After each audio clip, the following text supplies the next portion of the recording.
చాలా interesting news అండి. ఎలాగంటే ప్రజల కొనుగోలు శక్తి పడిపోతుందంట.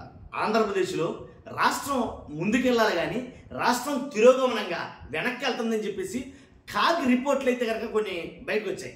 దాని గురించి మాట్లాడాలని డిసైడ్ అయ్యాను. రాష్ట్రం మొత్తం తెలియాలి అందరికీ. ఎందుకంటే రాష్ట్ర సంపదతోటి రాష్ట్రంలో సంపద సృష్టిస్తాను, దాంతో నేను అద్భుతాలు చేస్తానన్న చంద్రబాబు నాయుడు గారు ఆయన పరిపాలనలో రాష్ట్రం ముందుకెళ్ళడం మాట దేవుడు ఎరుగు, రాష్ట్రం తిరోగమనంలో ప్రయాణిస్తుంది అని కాగ్ రిపోర్ట్లు చెప్తున్నాయి. ఏంటని అసలు ఎందుకని అనేది తెలుసుకునే ముందు ఫస్ట్ నాది ఒక రిక్వెస్ట్ ఉంది. ఫస్ట్ లైక్ చేయండి. లైక్ చేస్తారా? లైక్ చేస్తే ఎక్కువ మందికి ఇన్ఫర్మేషన్ జరుగుతుంది. అంతేకాదు నాకు కూడా మోటివేషన్గా ఉంటుంది. లైక్ చేయడం మీ బాధ్యత అని చెప్తాను నేను. అంతేకాదు కొత్తగా మన ఛానల్ ఎవరైనా చూస్తే కనుక పక్కాగా సబ్స్క్రైబ్ చేయండి. మీ అమూల్యమైన అభిప్రాయాన్ని, రాష్ట్రం ముందుకెళ్తుందా వెనక్కి వెళ్తుందా అనే దాని మీద మీ అమూల్యమైన అభిప్రాయాన్ని కామెంట్ రూపంలో తెలియజేయండి. మీరేమనుకుంటారు అనేది నేను తెలుసుకుంటాను. ఎందుకంటే రాష్ట్ర రెవెన్యూ పెట్టుబడులు చూస్తే కనుక 2023-24 తొలి త్రైమాసికంతో పోల్చితే 2025-26 తొలి త్రైమాసికంలో తగ్గిపోయాయి. ఒకటి క్లియర్గా ఒకటి అర్థమైంది కదా మీకు. రాష్ట్ర రెవెన్యూ పెట్టుబడులు, రాష్ట్ర రెవెన్యూ రాబడులు, ఈ రాబడులు 2023-24తో పాటు తొలి త్రైమాసికంతో పోల్చితే 25-26 తొలి త్రైమాసికంలో తగ్గిపోయాయి. ఇక్కడ క్లియర్ కదా. ఇది చాలా రిస్క్గా ఉంటుందండి. నాకు అసలు ఎకనామిక్స్ ఎలాగైనా చదివేవాడు, అలాగే ఇది అంటే అంత తలకాయపడు. అసలు యాక్చువల్గా ఈ సబ్జెక్టే తలకాయపడు.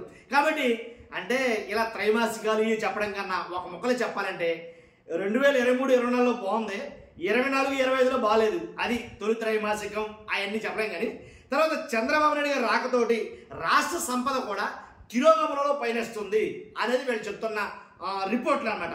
అమ్మకం పన్ను రాబడితో పాటు పన్నేతర ఆదాయం తగ్గుతుంది, అప్పు పెరగడం.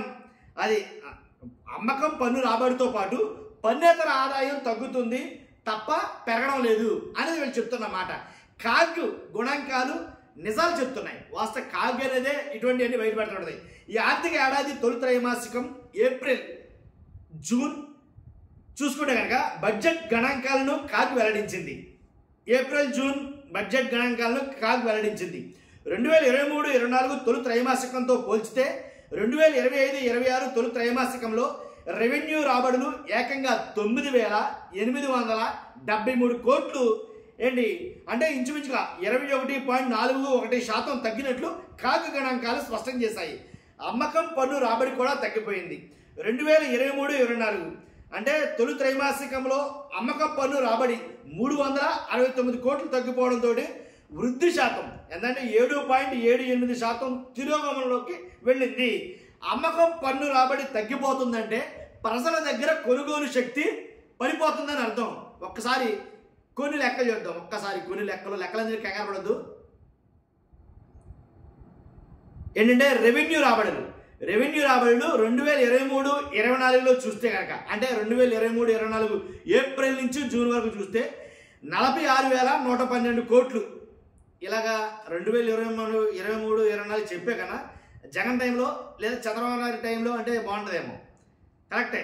రెవెన్యూ రాబడులు జగన్ గారి టైంలో 46,112 కోట్లుంటే చంద్రబాబు నాయుడు గారి టైంలో 36,239 కోట్లు అంటే తగ్గింది. రెవెన్యూ రాబడులు తగ్గాయి. అమ్మకం పన్ను ఆదాయం చూద్దాం. అమ్మకం పన్ను ఆదాయం ఏంటంటే 4,733 కోట్లు ఉంటే కనుక జగన్ గారి హయాంలో 4,364 కోట్లు ఉంది చంద్రబాబు నాయుడు గారి హయాంలో, తగ్గింది. ఇక్కడ క్లియరు. పన్నేతర ఆదాయం చూసుకుంటే కనుక 1,380 కోట్లు ఉంటే కనుక అంటే జగన్ గారి హయాంలో, తర్వాత చంద్రబాబు నాయుడు గారి హయాంలో 1,269 కోట్లు తగ్గింది. కేంద్రం గ్రాంట్లు చూసుకుంటే కనుక కేంద్రం ఇచ్చే గ్రాంట్లు చూస్తే జగన్ గారి హయాంలో 15,699 కోట్లుంటే ఇప్పుడు చంద్రబాబు నాయుడు గారి టైంలో 14,065 కోట్లు ఉన్నాయి. ఇది కూడా తగ్గింది. సామాజిక రంగ వ్యయం చూసుకుంటే జగన్ గారి హయాంలో 48,976 కోట్లుంటే ఏప్రిల్-జూన్ 2025 అంటే చంద్రబాబు నాయుడు గారి టైంలో చూస్తే ఇప్పుడు 41,491 కోట్ల దగ్గర ఉంది. అదే విషయం. అర్థమైంది కదా. కాబట్టి ఏ రకంగా చూసినా సరే అంటే చంద్రబాబు నాయుడు గారి పాలనలో సంపద పెరగకపోగా 2023-24 కన్నా తగ్గుదలగా ఉంది. ఈ ఆర్థిక ఏడాది తొలి త్రైమాసిక బడ్జెట్ గణాంకాలను ఈ విధంగా కాగ్ అయితే వెల్లడించడం జరిగింది. ఇంకా కొన్ని చూద్దాం. అసలు ఇక్కడ చాలా ఇంట్రెస్టింగ్ అయితే కనుక ఇవ్వడం జరిగింది. ఏంటంటే ఈ ఆర్థిక ఏడాది 3 నెలల్లో బాబు సర్కార్ ఏకంగా 36,384 కోట్లు అప్పులు చేసినట్లు కాగ్ గణాంకాలు వెల్లడించాయి. అర్థమైంది కదా మీకు? 36,384 కోట్లు అప్పులు చేసినట్టు కాగ్ గణాంకాలు వెల్లడించాయి. మూలధన వ్యయం చూస్తే 6,053 కోట్లు మాత్రమే అని పేర్కొన్నాయి. ఇదే 2023-24 తొలి త్రైమాసికంలో మూలధన వ్యయం చూస్తే 12,699 కోట్లు ఉండడం విశేషం జగన్ గారి హయాంలో. అంటే జగన్ గారి హయాంలో 12,669 కోట్లు ఉంటే చంద్రబాబు నాయుడు గారి హయాంలో 6,053 కోట్లు. సగానికి సగం. నిజంగానే సగానికి సగం అయితే కనుక తేడా ఉంది అక్కడ. సాధారణంగా అమ్మకం పన్నులో ఎంతో కొంత వృద్ధి ఉండాలి. అలాంటిది 2023-24 ఆర్థిక ఏడాది తొలి త్రైమాసికంలో వచ్చిన అమ్మకం పన్ను రాబడి ఈ ఆర్థిక ఏడాది తొలి త్రైమాసికంలో రాలేదంటే ఆందోళన కలిగించే విషయమేనని ఆర్థిక శాఖ వర్గాలు తెలియజేస్తున్నాయి, పేర్కొంటున్నాయి.